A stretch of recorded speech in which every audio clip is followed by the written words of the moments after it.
Welcome to From the VC's Bookshelf, a podcast from TBR, the College System of Tennessee, the state's largest higher education system. In this series, we examine how we might re-envision the work we do and how we work together as we move into a post-pandemic world. Please join our host, Dr. Heidi Lemming, Vice Chancellor for Student Success, as she leads a live discussion with industry experts and leaders throughout our system. The Way of Tea and Justice by Becca Stevens is the featured book for our Fall 2025 podcast series. Tea is a great metaphor for how men and women alike not only reflect on their life experiences, but how we move forward in spite of hardships. It's also a global drink that connects everyone together, even though there are many differences. Tea comes from the same plant, but factors such as how it's processed, where it grows, and its growing conditions combine to provide a variety of teas that differ in taste, smell, and sight. Author Becca Stevens makes the argument that when one thinks about how tea is served, the intention is the essential element.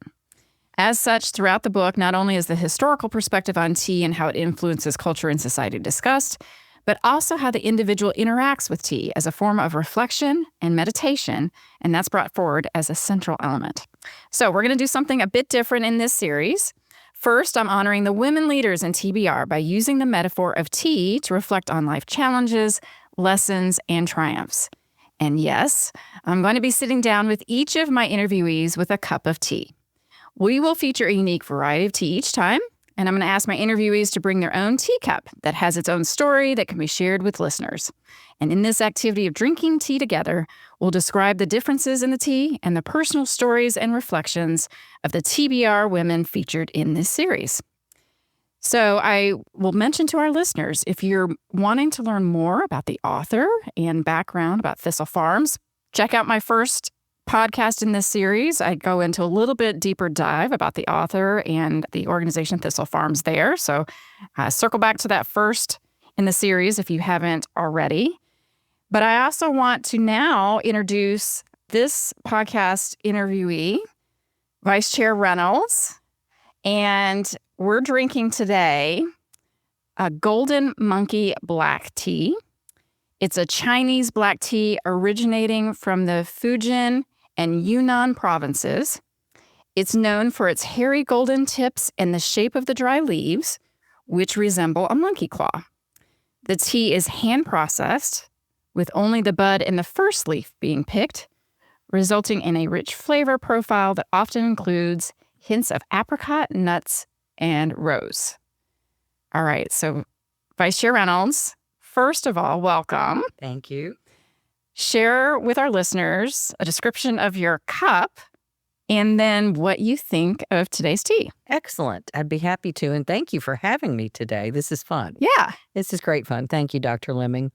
My cup is an English bone china little mug that I purchased in southern Vermont at the gift shop at the home of Robert Lincoln, the son of President Abraham Lincoln. Robert Lincoln built a home called Hildene in a small town in Vermont that his mother took him and his brothers to as a vacation from Washington in the middle of the war. And when he became a successful businessman, he returned to that area, built a magnificent home that the family was not able to keep over time, but the community saved it. Okay. And Hildene, if you're ever in southern Vermont, it is a beautiful spot just in and of itself. The house aside, the spot is gorgeous. Beautiful little gift shop as well. And I bought this because it has a red fox on it and inside the cup. And on occasion where I live in Nashville, even though I live fairly close to the city, we have a little den of red foxes who love to hang out in our neighborhood. So I I need this. It's perfect. It reminded me of home. Yeah. And since it is a nice English cup, it's lovely with tea, as is this tea. Interestingly enough, when you introduced the tea, I have actually been to the Yunnan province. Oh, fantastic. Which the Chinese refer to as their Shangri-La. It is beautiful there. It is growing there. I probably wouldn't recognize the place now. It's been, 10 plus years. And I'm having, as I sip it now that you mentioned the flavors, I'm thinking more on, can I taste that apricot flavor? What's in this, right? That comes out to me a little bit more. So that's the story of the cup. And interestingly enough, my few days spent in the Yunnan province. And I didn't know that. So that's just a little moment of serendipity here that I picked this tea for you. Who knew? I know. That's great. Well, I'll tell my listeners, the teacup that I have today is a rose pattern. And this was passed down in my family as a wedding gift to my parents. And I don't know much more about it other than it's really old because my parents have been married now for over 50 years. So I'm honoring my family. That's wonderful. This teacup. It's a very sweet story, and it is lovely. Thank you. Pinks and yellows and just beautiful roses. I know. Well, and yes, I love the floral pattern. I don't use teacups very often. So I like the fact that I have an occasion for this podcast to feature these teacups that people have given to me over time. That's lovely. Right? What a great use. Yes. Well, I want to share with our listeners a little background about Vice Chair Reynolds. Emily Reynolds has had an extensive career in public service, policy, and government. She is currently the Vice Chair of the Tennessee Board of Regents. Reynolds was appointed to TBR on September 30th, 2010 by Governor Phil Bredesen. She was reappointed to serve a second term in 2016 by Governor Bill Haslam and a third term in 2021 by Governor Bill Lee. Reynolds has previously served as Secretary of the United States Senate, where she managed the Senate's legislative, financial, and administrative operations. As she mentioned, she is a Nashville native and a graduate of Stevens College in Columbia, Missouri. I don't know very much about that college. Women's college. Okay. Small. It's about half the size now that it was when I attended.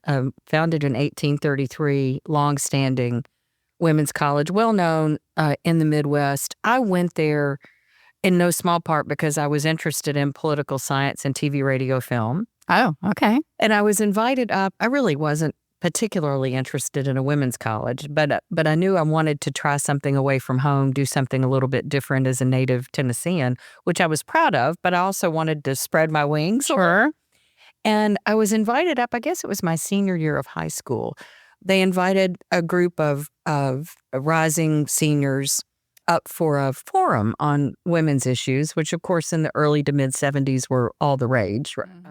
Things were changing drastically for women over those years. And I thought, this is kind of fun. I felt at home there. The programs were interesting. My course of study, obviously, I could delve into. A small community, small town. I felt very comfortable there. And while I did, like a lot of young people, we go through this every day, right, at TBR, I did think about that transfer after the first or second year, but found myself settling in my sophomore year and had a great 4-year experience there. So good, in fact, that I worked for the college for a couple of years in admissions. Oh, okay. Great.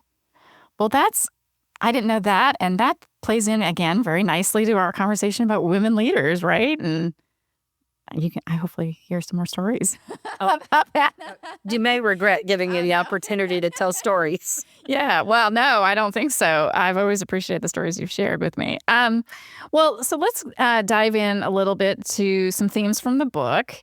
There are several, one of them being the path to finding oneself. And, one of the more interesting questions I've been asking the folks that have been sitting with me, because I just think that this is thought-provoking in the sense of, do you know who you are? Like, have you really arrived at yourself? Because I think it's a journey, and people assume that you do at some point, but when is that, right? I mean, it takes time for everyone at their own pace. So in the book that talks about the way of tea teaches us that if we pause and take time to look closely enough, it is possible that all of us can find ourselves in a good cup of tea.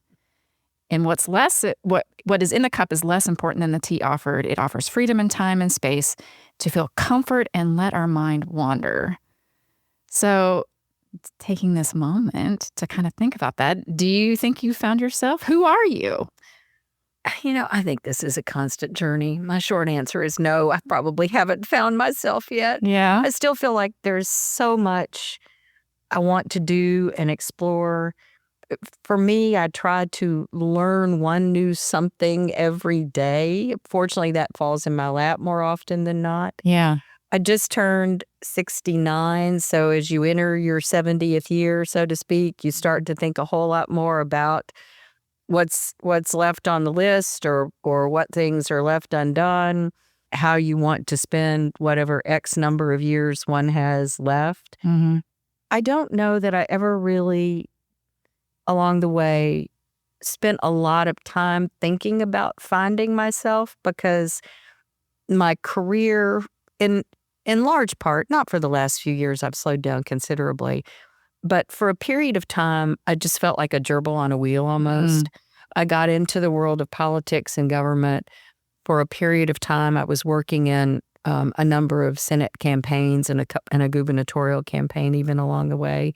And so while I had a home, I was kind of constantly a nomad as well. Mm-hmm. And so there isn't a great deal of time for self-reflection.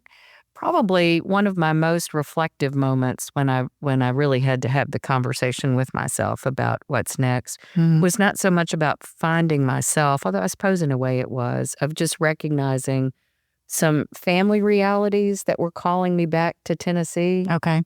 And which was one of the best moves I ever made. My mother had early Alzheimer's. And my dad was her primary caregiver. My brother and sister were both here in Nashville and had busy lives.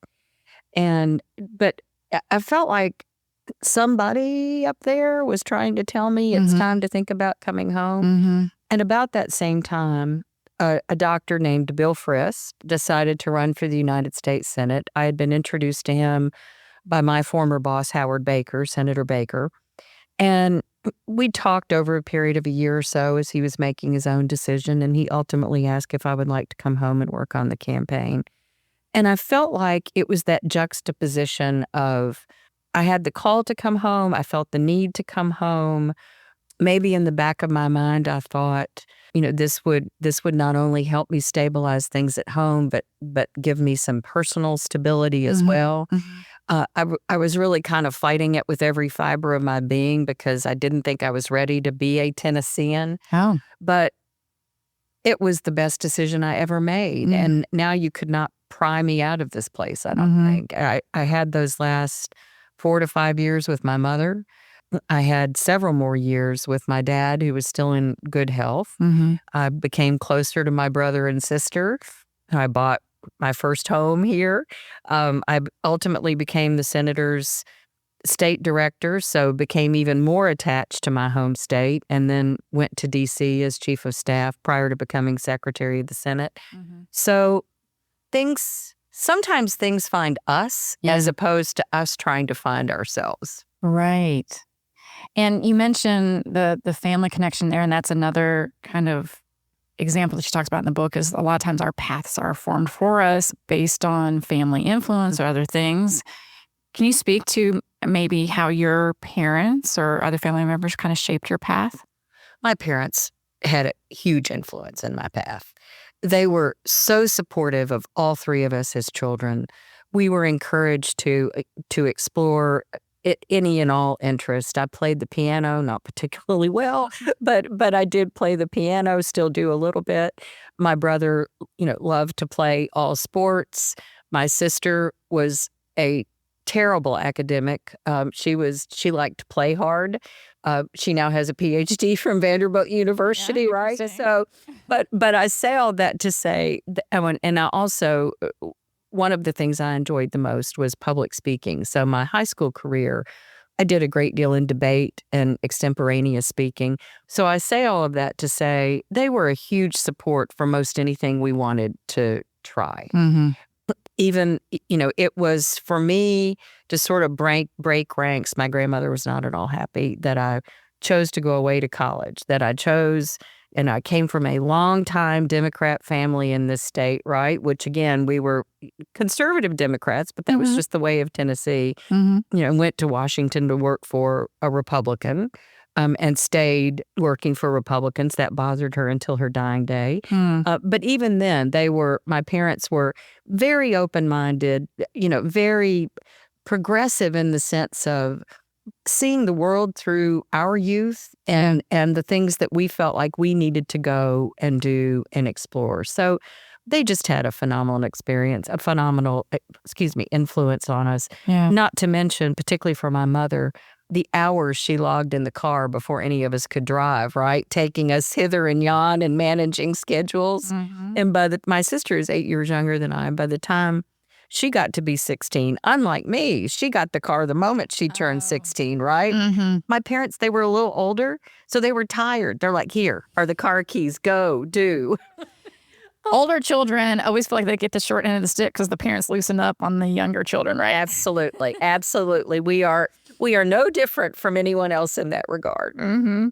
That's great. I really appreciate that because I have a young child and I'm driving him everywhere right now. And I'm sure a lot of our listeners can empathize with that feeling as well. You know, one of the things that I think is interesting about your career is you've had an opportunity to work with some really strong leaders and in places of great influence.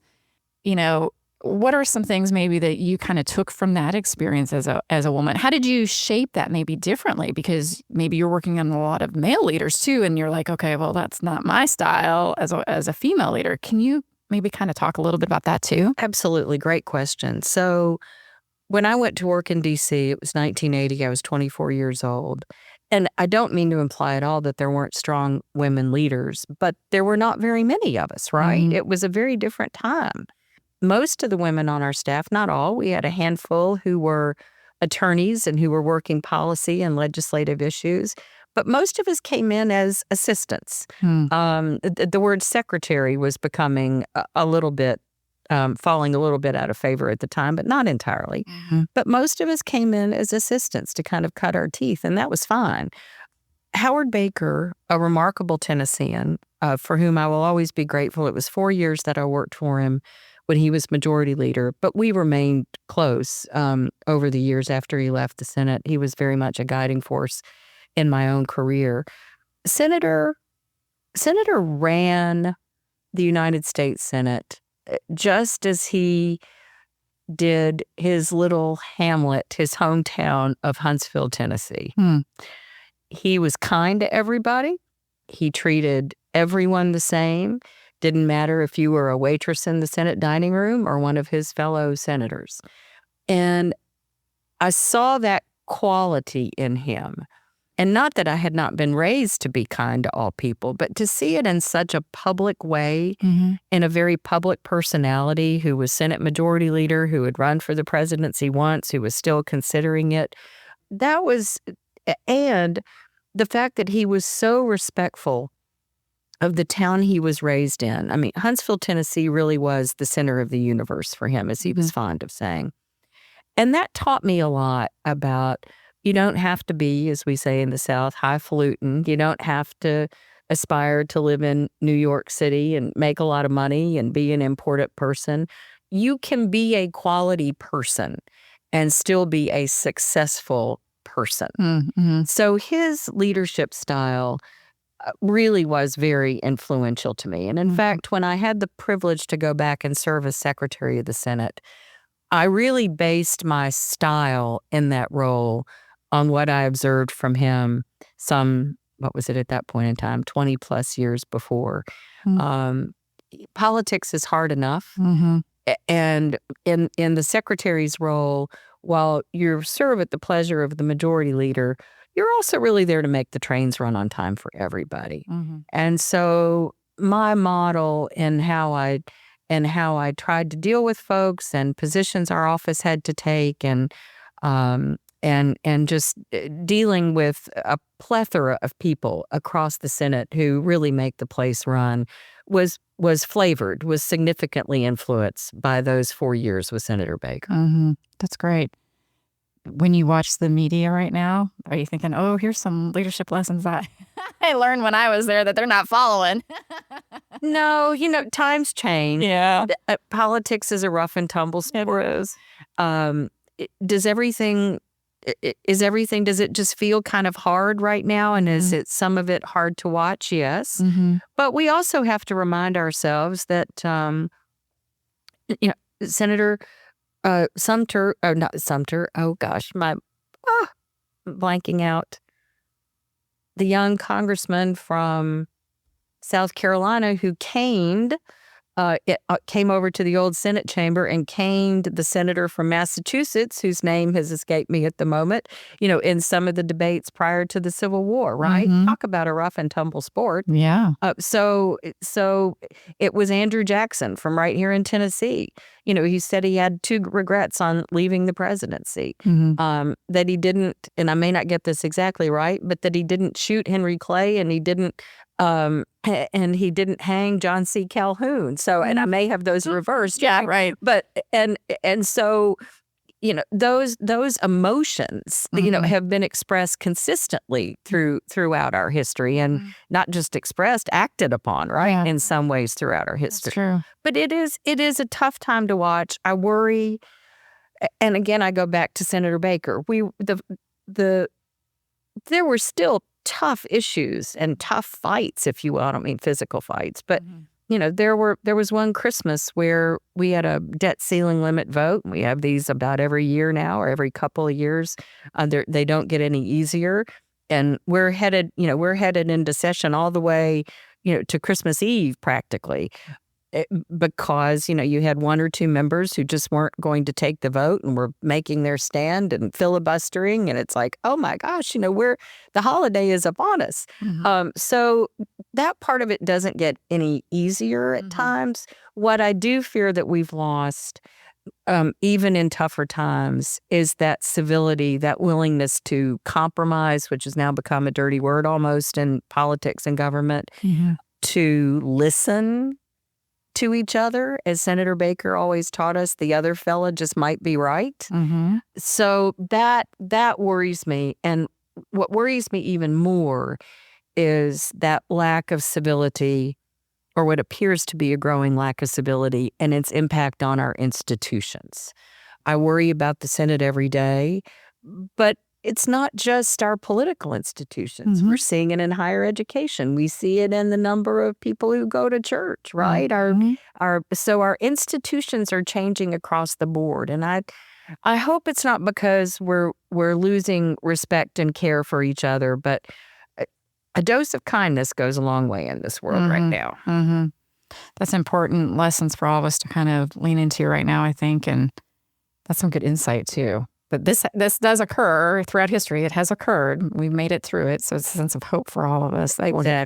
Exactly. Yeah. We are a resilient people, but I think we have to be ever vigilant and remind ourselves that, yes, while all of this is, as I said, a rough and tumble sport, we don't need to take this to new levels. We have to be mindful of the country and our institutions, and how we keep ourselves in check, yet at the same time move the country forward in the right ways. Yeah. If I had all the answers to this, we'd love it.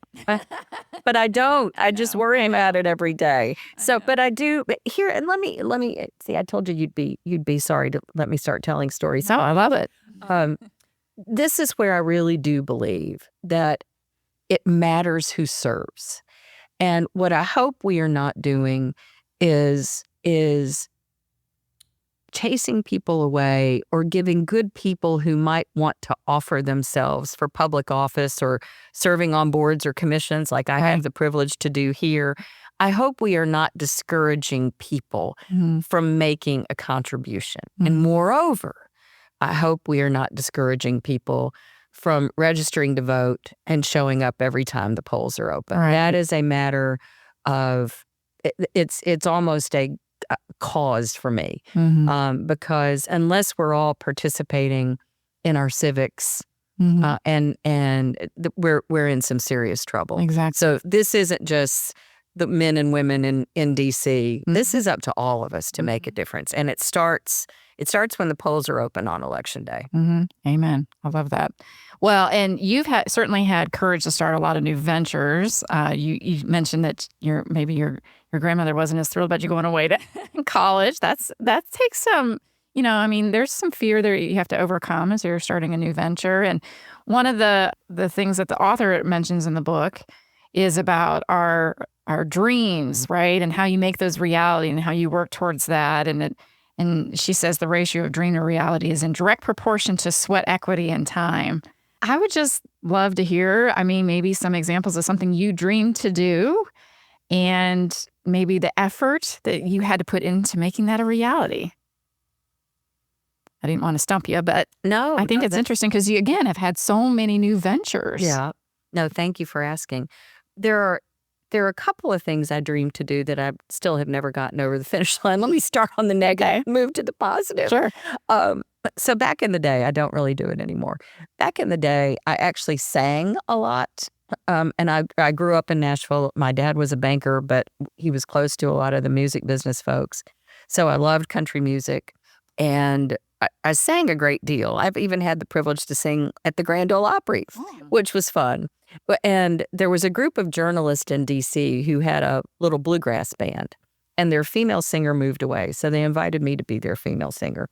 And so those parties were always fun. We even got to sing at the White House one night. For when Mary Madeline and James Carville, when the Clintons threw them their engagement party, they asked our group to come sing. Of course, they didn't know me, James and Mary. Well, I knew Mary because we'd worked at the Bush campaign, but James wanted this little group of journalists to come, so they got me as well as the female singer. So I always thought I might do something with it, but I never did. The reality is, you look at these amazing performers here in Nashville today. I was never that good, but I sure had a good time with it. Sure. And so I had to park that on the side of the road, but I still socially had a great deal of fun with it, especially in those years in Washington with my bluegrass friends who worked for ABC and the New York Times and the Baltimore Sun. They were great fellas. They were fun. And the second one is, and you're so highly skilled at this too, I always thought I might do something on the TV radio side of the house and never quite got around to that. But I will say, with my high school training in speech and then coupled with what I was able to do in college, that's helped me a great deal, right? Just understanding the media a little bit and still honing my speaking skills. I still enjoy making talks from time to time. So those are two things where I had big dreams to be on the Today Show. I never quite got there. I still watch the Today Show. You could be invited as a guest still. You never know. That's right. Who knows? But that the set of skills that came along with it, and in the case of singing from time to time, just the sheer social activity and fun of it was such a significant part of my life. And all of that ultimately then, played into this more political government side. I can't say that I ever necessarily dreamed of becoming Secretary of the Senate, but I did know from those 4 years with Senator Baker, kind of as a junior staffer, learning that I'd found my spot, that I liked politics, but in enjoying politics and campaigns, I also found when I came back to work for Senator Frist that I also liked more the government side of the house as well. So not just that competitive environment of being part of a campaign, but the notion of actually seeing how government runs every day. And in that, contributing, hopefully, to bettering people's lives and bettering my home state in the work that we did. So being Secretary of the Senate, in a way, was a capstone to all of that activity. I knew the Secretary of the Senate when I worked for Senator Baker. He was a longtime Baker aide.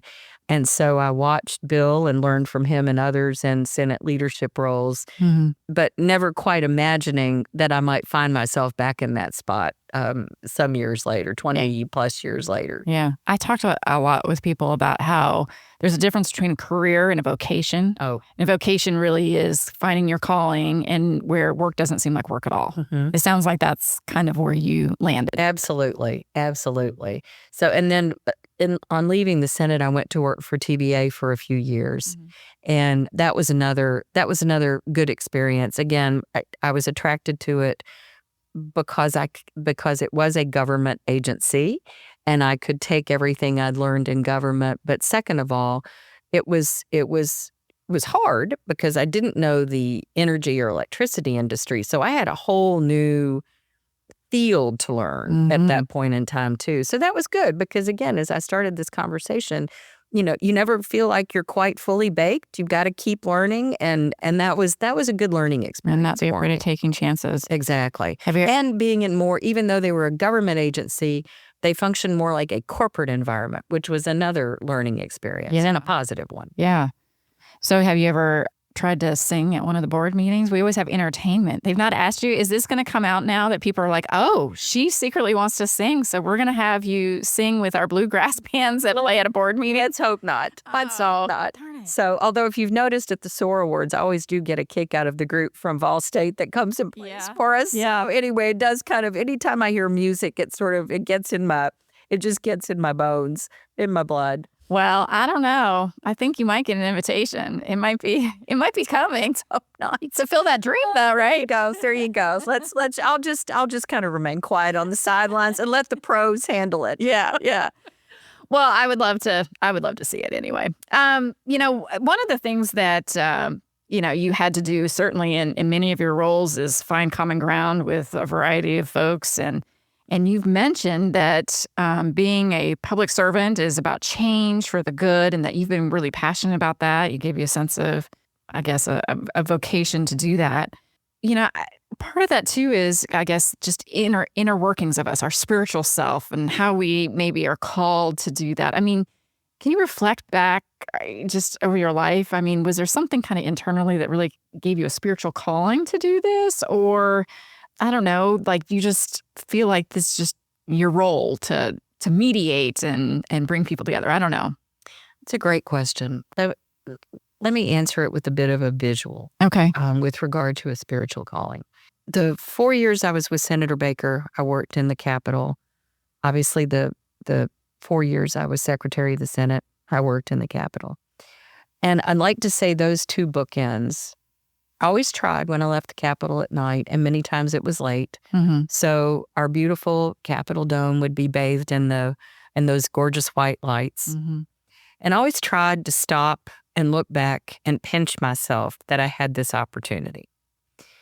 So you might say, in a sense, that was a spiritual moment. Sure. Maybe that is when I felt that calling, because I'm so proud to be an American, and felt like sort of I wasn't about power. It was about but the pinnacle of being able to be part of something larger than myself. Right. That's very important to me. Just like service on this board is, we're all part of something much larger than ourselves and our service to Tennessee. So that's really kind of my spiritual context of again, the visual of the Capitol Dome just meant so much to me. Still does, although I haven't been back to D.C. now in a few years even. But that notion of having, as you put it, maybe without verbalizing it even to myself, I really did have a calling for public service, particularly as I had more time at it and grew more mature along the way. Because it's all a growing experience. Sure. One of the things I tried to do as secretary, because there are issues that would come across my desk where I needed to work with both sides of the aisle, both Democrats and Republicans. And on those more complex issues, I always tried to bring in both Senator Fristaff and Senator Reed was minority leader at the time, and just lay out the issue and say, I don't want to surprise anybody on the direction we might go. Hear their input. You're not going to make everybody happy.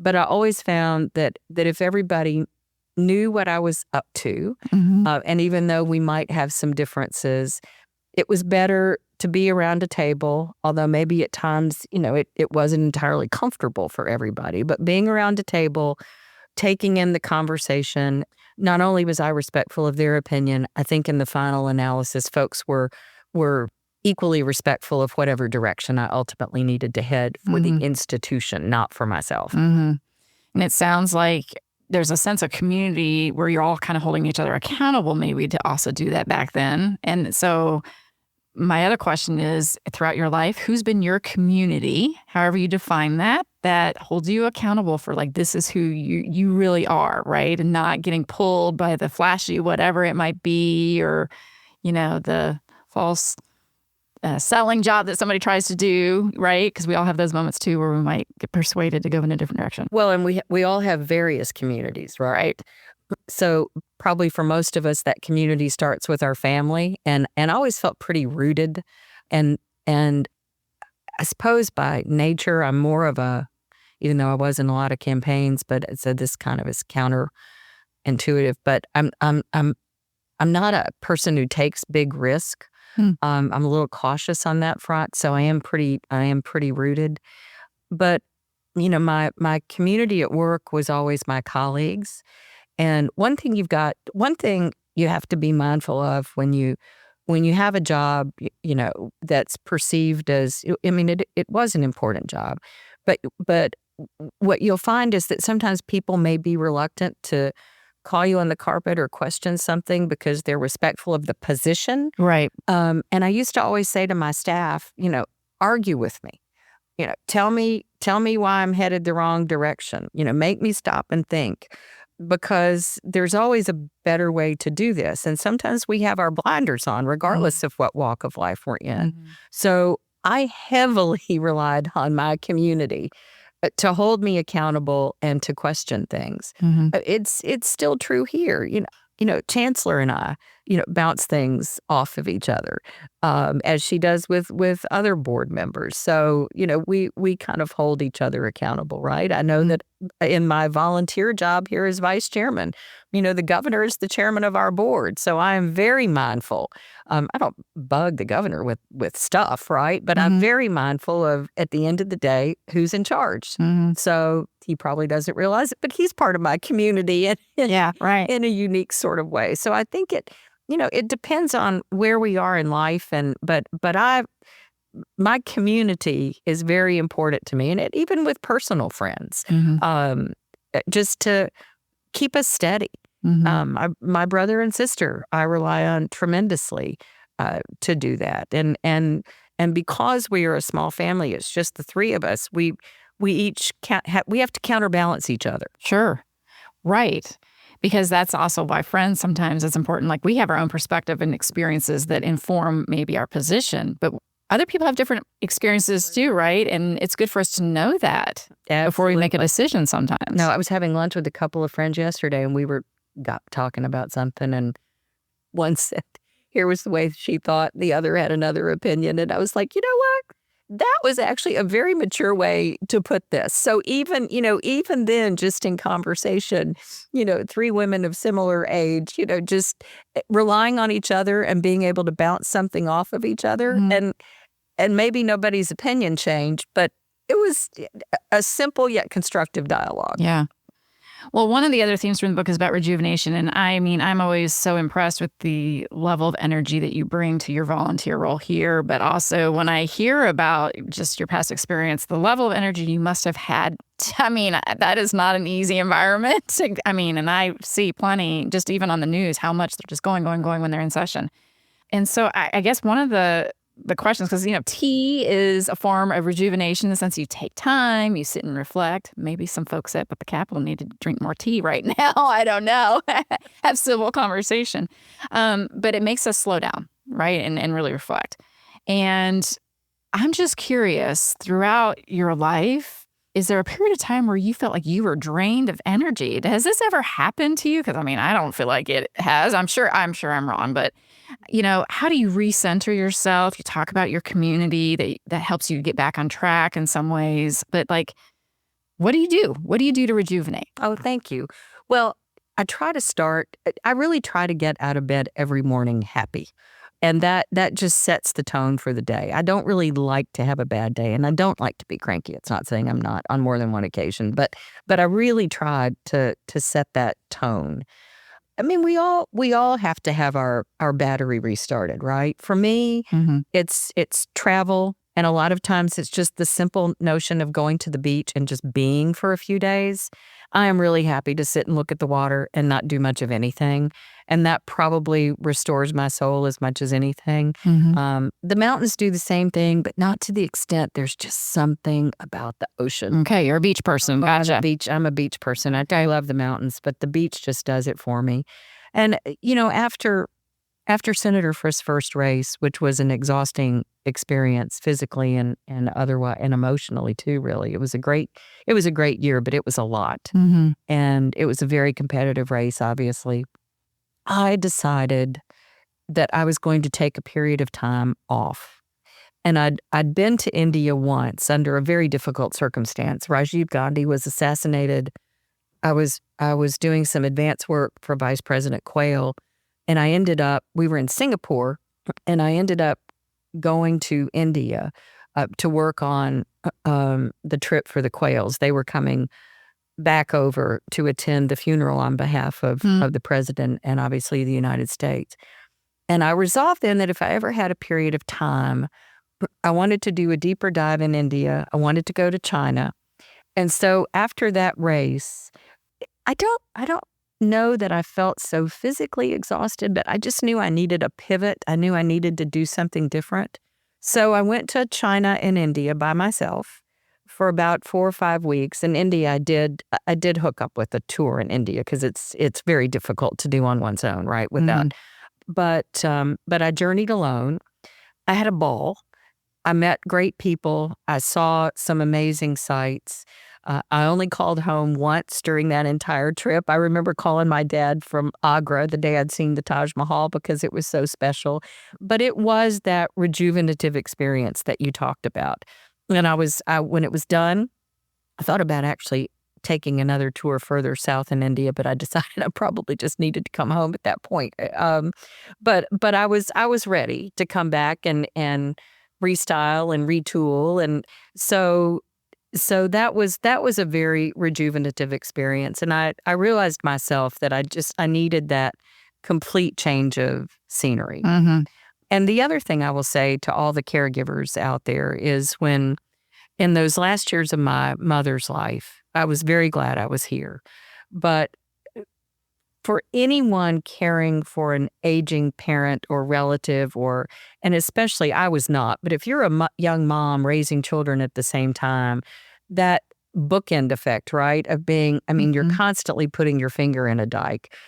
If your sitter can't show up for the day or there's a medical emergency, that's just hard to manage. And it was an exhausting time in that way, those last few years of Mom's life. But at the same time, I wouldn't trade it for anything.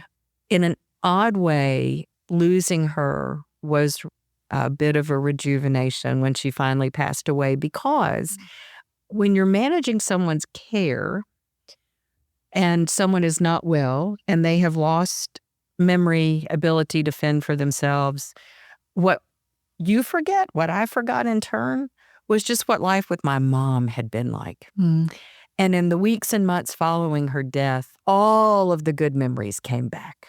And on the one hand, it hurt. It was so painful. On the other hand, it was a gift. So that in and of itself was a rejuvenative spirit.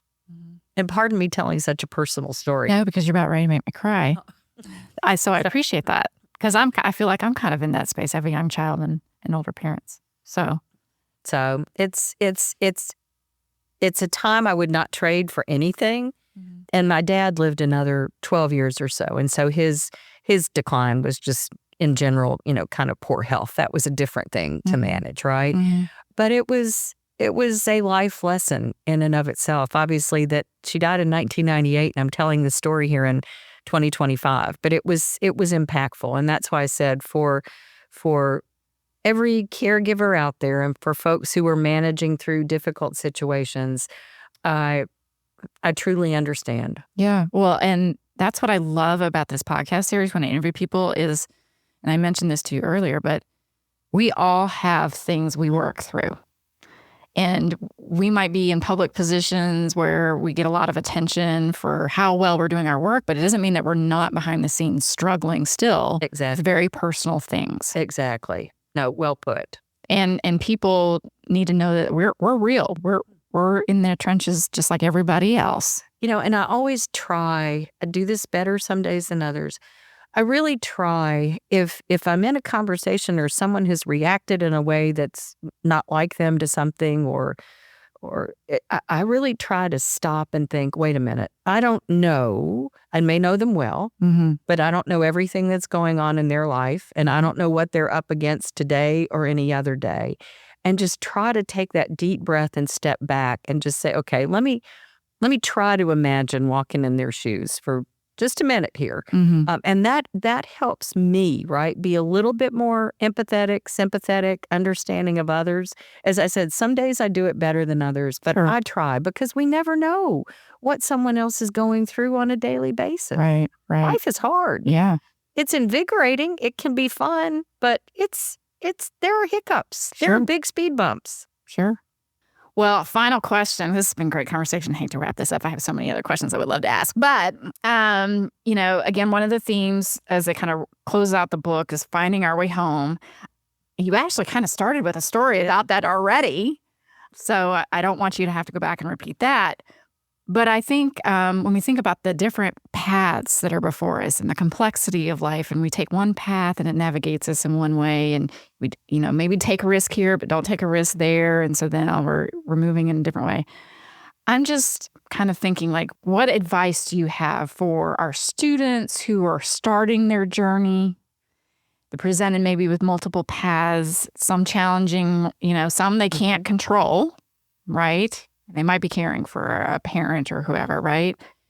But just, looking back, what is some advice you would give to a younger college freshman about navigating those choices? No, thank you for asking. And let me just, as we close here, let me just say one of the great honors of my life has been serving on the Tennessee Board of Regents. It puts a spring in my step. It's hard for me to believe it was 15 years ago I was first appointed to this board. I sometimes worry that people may be getting tired of me. So I try to be very self-aware. These 15 years have passed just like that. It has, our system has changed, obviously, to the community college and technical college system.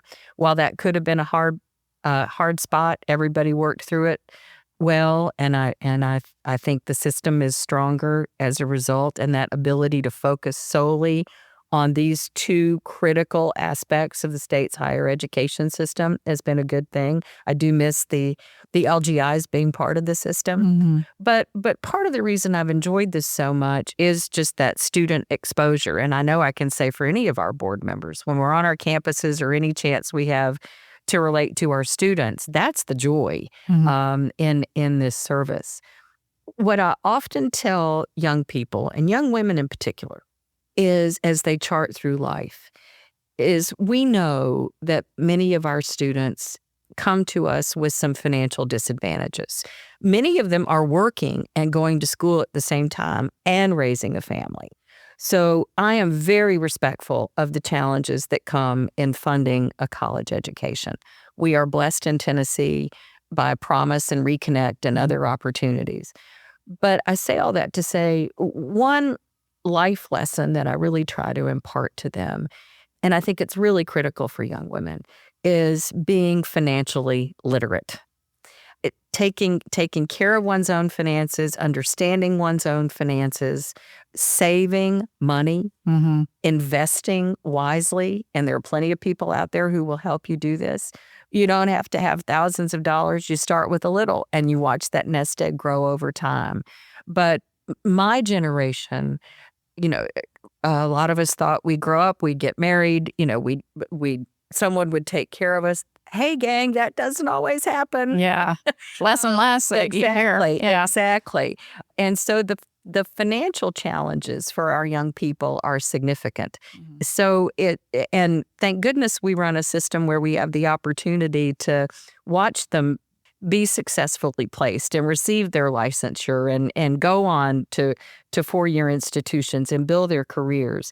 But it is incredibly important to understand one's own finances and how you save for a rainy day, so to speak, and continue the financial piece is one of the building blocks of your life. I could actually get a little preachy about that. Sure. I almost waited too long myself to pay attention to that because I was having fun. I was making a decent living. You want to travel, you want to have nice clothes, you want to spend money, but you got to stop and say, I really need to be prepared for a rainy day. So that's probably, there's lots of advice I could give, but that's one message I really try to impart. And the second piece is, even if you don't think government impacts you or you don't care politically and you don't want to vote, please give that a second thought and think about the importance that even your single vote can make. You don't have to read legislation. You don't have to work in the Senate like I did, but you need to be an informed citizen. And our country is better for all of us being somewhat informed, being able to be involved in the debates of the day, to have an opinion, to talk to others, to have an open mind, but ultimately be able to walk into that voting booth on Election Day and cast your vote. That is our participation in our government is one of the most critical things that each of us can do as citizens. Yeah. So if you're a college student listening to this podcast, that's your challenge. Thank you. From the Vice Chair. Get involved in your campus community, in your civic life, and watch that money. That's right. Exactly. And to all of our college community, let me say, to faculty and staff, we appreciate everybody. To our students, hang in there.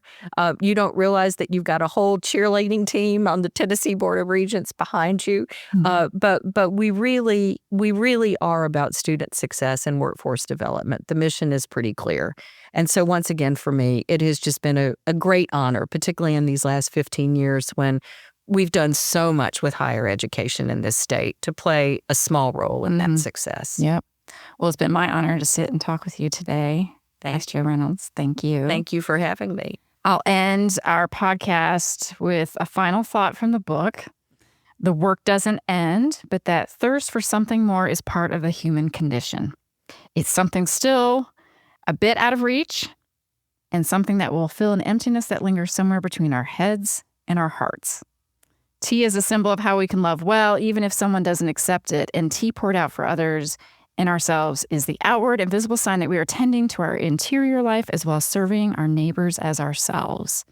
And so with that, cheers. Cheers. With some tea. Hear, hear. Thank you. Yeah. And thank you so much for the conversation. This was fun. Thank you. Yeah. Welcome to From the VC's Bookshelf, a podcast from TBR, the College System of Tennessee, the state's largest higher education system. In this series, we examine how we might re-envision the work we do and how we work together as we move into a post-pandemic world. Please join our host, Dr. Heidi Lemming, Vice Chancellor for Student Success, as she leads a live discussion with industry experts and leaders throughout our system.